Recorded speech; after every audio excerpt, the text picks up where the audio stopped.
بسم اللہ الرحمن الرحیم۔ ایک دفعہ سلطان صلاح الدین ایوبی اپنے عربی نسل کے تیز گھوڑے پر سوار کہیں جا رہے تھے۔ وہ سفر سلطان صلاح الدین ایوبی کا کافی طویل اور لمبا سفر تھا، کیونکہ وہ سفر سلطان صلاح الدین ایوبی ایک بزرگ شیخ سے ملنے کے لیے کر رہے تھے۔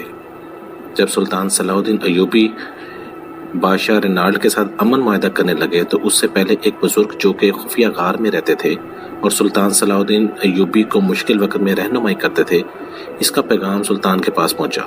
شیخ محترم کو بھی اس بات کی خبر لگ چکی تھی کہ سلطان صلاح الدین ایوبی بادشاہ رینالڈ کے ساتھ جنگ بندی کا معاہدہ کرنے والے ہیں، لہٰذا جیسے ہی سلطان صلاح الدین ایوبی نے اس شیخ محترم کا پیغام سنا تو اگلی صبح اپنے عربی نسل کے تیز رفتار گھوڑے پر سوار ہوئے اور اپنی منزل کی طرف روانہ ہو گئے۔ سلطان صلاح الدین ایوبی اپنے گھوڑے پر سوار جا رہے تھے کہ سلطان کا گزر ایک ایسی جگہ سے ہوا جہاں سلطان صلاح الدین ایوبی نے ایک بہت بڑی مسجد دیکھی، لیکن وہ مسجد بالکل سنسان اور ویران تھی۔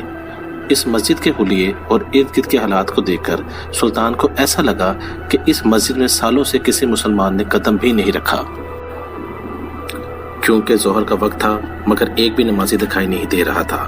سلطان اپنے گھوڑے سے اترے، مسجد کے ساتھ میں بنے ہوئے کنویں پر گئے، وہاں جا کر ایک لوٹا پانی کا نکالا اور گھڑے سے پانی پیا اور وضو کر کے مسجد میں نماز ادا کی، اور نماز ادا کرنے کے بعد مسجد کے صحن میں آئے تو ادھر ادھر دیکھنے لگے۔ سلطان بڑے حیران تھے، کتنی بڑی مسجد اور ارد گرد بہت آبادی بھی ہے، لیکن آخر یہ مسجد ویران کیوں پڑی ہوئی ہے؟ یہ بات سلطان صلاح الدین ایوبی کو بہت پریشان کر رہی تھی۔ سلطان اپنے گھوڑے پر سوار ہوئے اور آہستہ آہستہ چلنے لگے تو اتنے میں سلطان کی نظر ایک کسان پہ پڑی جو کھیتوں میں بنے ہوئے کنویں سے پانی نکال کر اپنی فصلوں میں ڈال رہا تھا۔ سلطان اس کے پاس گئے اور کہا، اے بزرگ، کیا تم مجھے بتا سکتے ہو کہ اس مسجد کے ارد گرد اتنی آبادی کے باوجود اس مسجد میں لوگ نماز کیوں پڑھنے نہیں آتے؟ آخر یہ مسجد اتنی کیوں ویران پڑی ہوئی ہے؟ یہ سن کر اس کسان نے کہا، حضور، یہاں کے مسلمانوں کے ایمان کمزور ہو چکے ہیں اور موت کو اپنے سامنے دیکھنے کے بعد لوگ اس مسجد میں داخل نہیں ہوتے۔ لوگوں کو اتنا مضبوط ایمان نہیں ہے کہ موت کے سامنے دیکھ کر اس مسجد میں نماز پڑھنے کے لیے جائیں۔ یہ سن کر سلطان صلاح الدین ایوبی بڑے حیران ہوئے اور کہا، بزرگ، آپ مجھے تفصیل سے بتاؤ، آخر یہ مسجد کس نے بنوائی تھی اور اس مسجد کے ویران ہونے کی وجہ بتائیں۔ تو اس نے کہا، حضور، یہ مسجد 4 بستیوں کے بیچ میں ہے۔ یہ جو سامنے آپ کو مغرب کی طرف سے بستی دکھائی دے رہی ہے، یہاں پر ایک گاؤں آباد ہے اور اس گاؤں کا نام ایسے لکھا ہے۔ شمال کی جانب جو سامنے آپ کو آبادی نظر آ رہی ہے، یہاں ایک قبیلہ آباد ہے اور اس قبیلے کا نام کزن ہے۔ مغرب کی جانب ایک بازار ہے اور شمال کی جانب بھی ایک بہت بڑا گاؤں ہے، اور حضور، جس جگہ اب مسجد بنی ہوئی ہے اس جگہ پر اس 4 بستیوں کے درمیان میں کئی سال پہلے ایک چودھری کی حویلی تھی۔ اس چودھری کے بعد بہت زیادہ دولت تھی، بہت ساری زمینیں بھی تھیں۔ اس کے بعد گھوڑوں کے استبل، بھیڑ بکریوں کے ریوڑ تھے، اور اس کا ایک سال کا اتنا اناج اکٹھا ہو جاتا کہ اگر وہ سارا اناج ان 4 بستیوں میں بانٹ دیتا تو سارا سال اس بستی کے لوگ کسی بھی گھر میں جا کے اناج نہیں مانگتے تھے۔ لیکن بدقسمتی سے اس چودھری کی کوئی اولاد نہیں تھی، وہ بے اولاد تھا، لیکن وہ چودھری بہت رحم دل اور نیک انسان تھا۔ وہ غریبوں اور یتیموں کی مدد کرتا تھا، اور ان 4 بستیوں میں آ کر کسی کو بھی کسی چیز کی ضرورت ہوتی تو وہ چودھری ہی ان کی مدد کرتا۔ وقت گزرنے لگا، جب چودھری نے دیکھا کہ وہ بہت بوڑھا ہو چکا ہے اور اس کے بعد اس کی دولت کو سنبھالنے والا کوئی نہیں، تو اس نے گھوڑوں کے استبل بیچ کر غریبوں پہ بانٹ دیے۔ اب چودھری صاحب کے پاس صرف اس کی زمینیں اور اس کی حویلی بچی تھی۔ اب چودھری صاحب نے سوچا کہ اگر میں اس حویلی کو بیچنا چاہتا ہوں تو ارد گرد میں کسی بھی آدمی کے پاس اتنی طاقت نہیں کوئی یہ حویلی خرید سکے، لہٰذا چودھری صاحب نے اس کے پاس جتنی ارد گرد کی زمینیں تھیں اس نے بیچ کر اس حویلی کو گرا کر ایک بہت بڑی مسجد تعمیر کر دی، اور اس نے اس جگہ پر اس لیے مسجد تعمیر کی کیونکہ اس جگہ کے ارد گرد جتنی بستیاں تھیں ساروں کو ایک ساتھ مسجد قریب پڑتی تھی۔ مسجد تعمیر ہونے کے چند سال بعد چودھری صاحب وفات پا گئے۔ چودھری صاحب نے امام رکھا جو ہماری بستی کے لوگوں کو، بچوں کو تعلیم بھی دیتا اور ہمارے لوگوں کو اسلام کی دینی تعلیم کے بارے میں بھی آگاہ کرتا۔ حضور، اس جگہ پر مسجد تعمیر ہونے سے پہلے اور امام صاحب سے پہلے لوگوں کے درمیان بہت جھگڑے ہوئے، حتیٰ کہ لوگ ایک دوسرے کو قتل کرنے پہ آ جاتے، لیکن اس جگہ مسجد تعمیر ہونے کے بعد ہماری بستی کے ارد گرد کے اکثر لوگ 5 وقت کی نماز ادا کرتے، امام صاحب کی باتیں بڑی دلچسپی سے سنتے، اور ان بستیوں میں جتنے بھی چھوٹے بچے تھے وہ قرآن پاک پڑھنے لگے، اور یہ لوگ بہت خوشحال ہو گئے تھے۔ اور امام صاحب کی بار بار سمجھانے کی وجہ سے اب یہاں کے لوگ آپس میں جھگڑا نہیں کرتے تھے۔ لیکن حضور، چودھری صاحب کی وفات کے بعد چند سال بعد مسجد میں ایک ایسا حادثہ پیش آیا جس کے بعد اس حادثے نے اس مسجد کو ویران کر کے رکھ دیا تھا۔ یہ سن کر سلطان بڑا حیران ہو گیا کہ آخر ایسا کون سا حادثہ پیش آیا۔ تو اس بزرگ نے کہا کہ ایک رات مسجد کے امام صاحب عشاء کی نماز کی امامت کر رہے تھے۔ ساری مسجد نمازیوں سے بھری ہوئی تھی۔ اچانک دیے بجھ گئے، مسجد کے اندر اندھیرے چھا گئے، اور جب دوبارہ دیے جلائے گئے تو وہاں پر امام صاحب غائب ہو چکے تھے۔ لوگوں نے تلاش کرنے کی پوری کوشش کی، حتیٰ کہ امام صاحب کے ایک بال کا بھی پتہ نہ چلا۔ یہ سن کر سلطان صلاح الدین ایوبی بڑے حیران ہو گئے کہ آخر امام صاحب کہاں غائب ہو سکتے تھے۔ امام صاحب ان بستی والوں کے لیے بہت بڑا سہارا تھا، جو اس مسجد کو کئی سالوں میں امامت کرا رہے تھے، لہٰذا بستی والوں نے دن رات امام صاحب کو تلاش کرنے کی کوشش کی، لیکن امام صاحب کا پتہ نہ چلا۔ اس کے بعد بستی والوں نے ساتھ والے گاؤں سے ایک اور امام صاحب کو بلایا، اور اب اس مسجد میں امامت کرنے لگے تھے۔ لیکن پھر چند دن گزرے، پھر اسی عشاء کی نماز کے وقت اندھیرا چھا گیا، اور جب اندھیرا ختم ہوا، دیے جلے، تو پھر سے وہی واقعہ دہرایا گیا۔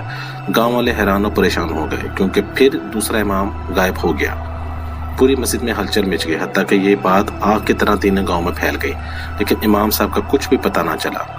پہلے بستی والوں نے سوچا کہ شاید وہ امام مسجد کے اندر کوئی بدکاری کرتا ہوگا، کیونکہ مسجد کے حجرے میں ہی اس کی رہائش تھی۔ کچھ لوگوں نے یہ بھی کہا کہ وہ اللہ اور مسجد کے نام پر لوگوں سے پیسے بٹورتا تھا اور اس کو اپنی ذاتی زندگی کی عیاشیوں پر اڑاتا تھا۔ ایک شخص کا تو یہ بھی دعویٰ تھا کہ وہ پہلا امام اپنی بیوی سے چوری شراب منگا کر مسجد میں پیتا تھا، اس لیے یہ ماجرا ہوا۔ بستی والے حیران ہوتے کہ اگر امام صاحب کو اغوا کیا جاتا تو آخر کار اغوا کار اس کا ثبوت چھوڑ کر جاتے، لیکن اس کا کوئی بھی پتہ نہ چلتا۔ اس واقعے کے بعد پورے گاؤں میں مایوسی پھیل چکی تھی۔ اب اس مسجد میں کوئی بھی ڈر سے امامت نہ کراتا، اور اس ڈر کی وجہ سے اب گاؤں کے لوگوں نے بھی اس مسجد میں آنا بند کر دیا، اور آہستہ آہستہ وہ مسجد ویران ہونے لگی۔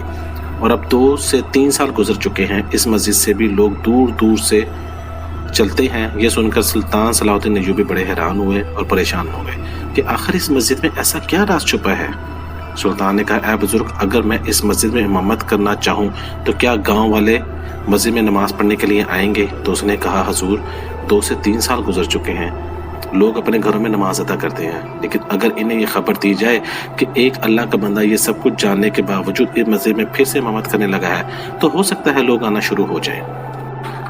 سلطان صلاح الدین ایوبی نے کہا، اب اس مسجد میں امامت کراؤں گا، تم جا کر بستی کے ہر گھر میں یہ خبر بتا دو، تاکہ بستی کے جتنے بھی بوڑھے بزرگ بچے ہیں وہ مسجد میں نماز پڑھنے کے لیے آ سکیں۔ اس کے سامنے کا، حضور، آپ مسافر ہیں، پتہ نہیں آپ کہاں سے آ رہے ہیں اور کہاں جانے والے ہیں، لیکن آپ ان بستی والوں کی خاطر اپنی جان کو کیوں قربان کرنا چاہتے ہیں؟ ہو سکتا ہے کہ آپ کے ساتھ بھی وہی حادثہ ہو جائے، آپ کی بیوی بچوں کا کیا ہوگا، اور یہ بھی ان کو معلوم نہ ہوگا کہ آپ کہاں گئے ہیں۔ یہ سن کر سلطان صلاح الدین ایوبی نے کہا، تم میری جان کی پرواہ نہ کرو، اب اس رات سے میں پردہ اٹھا کر رہوں گا کہ آخر اس مسجد میں امام مسجد کہاں غائب ہو جاتا ہے۔ سلطان اس مسجد کی طرف روانہ ہو گئے۔ شام کا وقت ہو رہا تھا۔ سلطان صلاح الدین ایوبی نے دیکھا کہ بستی کے 5-6 بزرگ اس مسجد میں داخل ہوئے اور سلطان کو تنبیہ کرنے لگے کہ اے نوجوان، تم یہ حرکت نہ کرو، اس سے تمہاری جان بھی جا سکتی ہے۔ سلطان نے کہا، اگر تو میرے پیچھے نماز پڑھنے کے لیے تیار ہو تو میں ضرور امامت کراؤں گا۔ بزرگ تیار ہو گئے۔ سلطان صلاح الدین ایوبی نے مغرب کی نماز ادا کی۔ نماز ادا کرنے کے بعد سلطان کے لیے کھانا لایا گیا۔ سلطان نے کھانا کھایا اور اس کے بعد قرآن پاک کی تلاوت میں بیٹھ گئے۔ عشاء کی نماز کا وقت ہوا۔ سلطان صلاح الدین ایوبی نے اذان دی۔ اذان دینے کے بعد مسجد میں بہت سارے لوگ جمع ہو گئے۔ کچھ لوگوں کے دل میں مسجد میں باجماعت نماز پڑھنے کا شوق تھا، تو کچھ لوگوں کے دلوں میں یہ تجسس تھا کہ آخر یہ سب کچھ جاننے کے بعد مسجد میں ایسا کون بہادر انسان ہے جو اب بھی امامت کرنے کی جرات کر رہا ہے۔ سلطان صلاح الدین ایوبی نے عشاء کی نماز کی جماعت شروع کرائی۔ ابھی سلطان دوسری رکعت میں گئے تھے، پھر سے وہی واقعہ دہرایا گیا۔ اچانک دیے بجھ گئے اور جیسے ہی دیے جلائے گئے تو امام وہاں سے غائب تھا۔ پھر سے مسجد میں ہلچل مچ گئی اور لوگ ایک دوسرے سے کہنے لگے کہ ہم نے اس کو کہا تھا کہ تم اپنی جان خطرے میں نہ ڈالو۔ اب اس مسجد میں بہت سارے لوگ جمع ہو چکے تھے۔ لوگ ایک دوسرے کو کہہ رہے تھے کہ وہ ایک مسافر تھا اور اس نے مسجد کو آباد کرنے کی خاطر اپنی جان کو داؤ پر ڈالا، لہٰذا ہمیں اس آدمی کو ضرور تلاش کرنا ہوگا۔ وہ لوگ ابھی باتیں کر رہے تھے، اتنے میں جہاں سلطان صلاح الدین ایوبی کا امامت کے لیے مصلی بچھایا گیا تھا وہ جگہ ہلنے لگی۔ لوگ ڈر گئے، آخر اس مصلی کے نیچے کیا ہے؟ اتنے میں نیچے سے ایک دروازہ کھلا اور وہ اصل میں ایک سرنگ تھی۔ اس سرنگ میں سلطان صلاح الدین ایوبی باہر نکلے۔ یہ دیکھ کر وہ بستی والے بہت ڈر گئے۔ اتنے میں سلطان صلاح الدین ایوبی ایک آدمی کو گریبان سے پکڑتے ہوئے اوپر کھینچ کر لائے۔ بستی کے لوگ سلطان کو عجیب و غریب نظروں سے دیکھ رہے تھے اور سوچ رہے تھے کہ آخر یہ سرنگ کہاں سے آ گئی، اور اس سرنگ کے بارے میں کسی کو نہیں پتا تھا۔ جب سلطان صلاح الدین ایوبی رحمۃ اللہ علیہ باہر نکلے تو لوگوں نے کہا حضور یہ سب کیا ماجرا ہے، کیا آپ ہمیں بتا سکتے ہیں؟ تو سلطان صلاح الدین ایوبی نے کہا اب اس راز سے پردہ اٹھ چکا ہے۔ تو گاؤں والوں نے کہا حضور آخر ایسا کیا ہوتا تھا کہ امام سا غائب ہو جاتا، لیکن آپ خوش نصیب ہیں کہ آپ صحیح سلامت واپس آ گئے۔ تو سلطان صلاح الدین ایوبی رحمۃ اللہ علیہ نے کہا یہ آدمی بادشاہ رینالڈ کا ایک جاسوس ہے۔ جب بادشاہ رینالڈ کو خبر ملی کہ یہ علاقہ سرحد ہے اور بادشاہ جانتا تھا کہ اگر لوگ اسی طرح مسجد میں 5 وقت کی نماز ادا کرتے رہے، ان کے بچے دینی تعلیم حاصل کرتے رہے تو یہ لوگ بہت بہادر اور طاقتور ہو جائیں گے اور ان کے دل سے موت کا ڈر ختم ہو جائے گا، دنیا کی محبت بھی ختم ہو جائے گی۔ لہٰذا اس نے اس مسجد کو ویران کرنے کے لیے اس کے نیچے ایک سرنگ بنوائی ہوئی تھی، اور جو بھی مسجد کا امام امامت کراتا تو رات کے اندھیرے میں اس کے نیچے سے دروازہ کھل جاتا اور وہ دروازہ کھلتے ہی وہ امام مسجد سرنگ میں جا گرتا اور اس کے نیچے موجود بادشاہ رینالڈ کا یہ جاسوس اس کو قتل کر دیتا۔ لیکن میں جانتا تھا کہ میرے ساتھ بھی کچھ ایسا ضرور ہوگا، لہذا میں پوری طرح ہوشیار تھا۔ میں نے جیسے ہی امامت کرائی تو دوسری رکعت میں جاتے ہی اندھیرا چھا گیا اور اچانک سے نیچے دروازہ کھلا اور میں نیچے گر گیا اور فوراً اس آدمی نے مجھ پر حملہ کیا، لیکن میں نے اس کے حملے کا جواب اپنی تلوار سے دیا۔ میں نے تلوار نکال کر اس کی گردن پر رکھ دی اور جب میں نے اس کو مارنے کی دھمکی دی تو اس نے سارے راز اگل دیے اور بتایا کہ جب بھی کوئی امام اس مسجد میں امامت کراتا تو عشاء کی نماز کے وقت ہم اس کو نیچے کھینچ لیتے اور اس کو قتل کر دیتے، اور اسی ڈر کی وجہ سے اب اس مسجد میں کوئی امامت نہیں کراتا تھا اور یہ مسجد اتنے سالوں سے ویران پڑی ہوئی تھی۔ جب یہ سارا منظر ایک گاؤں کے بوڑھے آدمی نے دیکھا تو اس نے کہا تم سے پہلے 3 امام اس مسجد میں امامت کرتے ہوئے اپنی جان گنوا بیٹھے، لیکن کسی میں اتنی جرت نہ ہوئی کہ وہ اس راز کے بارے میں پتہ لگا سکے۔ آپ واحد نوجوان ہیں کہ آپ اس بستی کے نہ ہوتے ہوئے بھی تم نے اس بستی اور مسجد کی خاطر اپنی جان کو خطرے میں ڈالا اور تم نے دشمن کو بل سے نکال ڈالا، لہٰذا تم کوئی عام آدمی نہیں ہو۔ بتاؤ تم کون ہو؟ تم سلطان صلاح الدین ایوبی نے کہا کہ تم نے درست فرمایا، میں اس سلطنت کا سلطان صلاح الدین ایوبی ہوں۔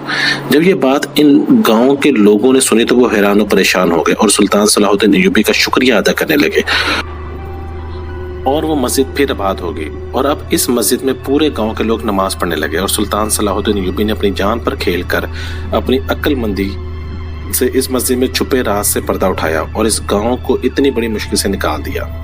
اور کہتے ہیں کہ پھر سلطان صلاح الدین ایوبی نے رینالڈ بادشاہ کے اس جاسوس کو اپنے گھوڑے کے پیچھے گھسیٹتے ہوئے اپنے محل میں لے گئے تھے اور اس کا سر کاٹ کر محل کے دروازے پر لٹکا دیا تھا، اور ہر ایک آدمی کو بتایا گیا تھا کہ اس کافر نے مسجد کو ویران کرنے کے لیے کس طرح کا گھٹیا کھیل کھیلا تھا۔ اور اسی طرح سلطان صلاح الدین ایوبی رحمۃ اللہ علیہ نے اپنی عقل مندی سے رینالڈ بادشاہ کی اتنے بڑے منصوبے کو خاک میں ملا ڈالا۔